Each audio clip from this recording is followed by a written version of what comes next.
This week we are going to have a look at the Jim Crow laws which related to food and drink in America, and have a look at a group of Black Americans who used peaceful protests to stand up against these. So at this time period, Black people could pick up food and drink at establishments that served white people, but they often could not eat inside them. Black people would also be served separately from whites. They would be required to use different cutlery, serving dishes and condiments from white people.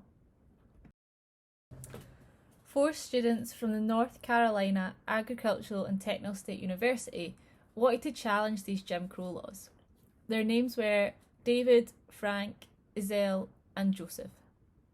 The 4 students debated ways which they could attract the media's attention and were inspired by the non-violent protests of Martin Luther King and the bus boycott.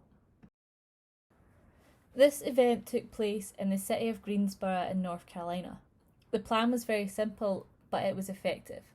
The 4 men would sit in seats at the local Woolworths lunch counter. They would ask to be served, and when they were denied service, they would not leave. News of this spread very quickly as white people were scared of what was happening and Black people were interested that someone was finally standing up. So, what happened? Well, Woolworths was a popular retail store that was known for refusing to serve African Americans at its lunch counters.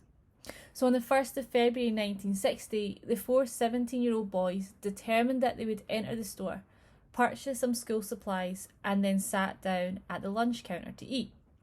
They would argue that if the store would take their money for school supplies, then they should serve them at the lunch counter.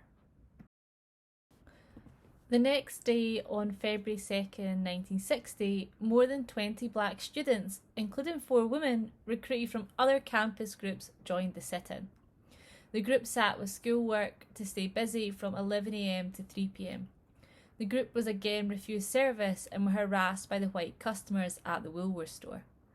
By Saturday, February 6, 1960, over 1,400 students sat in the Woolworths lunch counter. Bomb threats were received. Counter-protesters opposing racial integration flung insults and water balloons at those demonstrating against segregation. 6 days after the initial sit-in, Woolworths was forced to close as they were not making enough money. This simple yet courageous act of sitting down to eat by 4 students was the catalyst that ignited a decade of revolt. Within 2 months, the sit-ins movement had spread to 54 cities in 9 states, including Nashville and Atlanta. Students had discovered the power of direct action, and a new generation came alive to transform the civil rights movement. The sit-ins were very successful. Woolworths' profits decreased by 1/3 in the first 2 weeks. It had to do something about it. Within a year, segregated lunch counters disappeared from 810 towns and cities. This was huge, as no law had officially been passed to change the situation. It showed the power people had to make a change and the influence they had over businesses.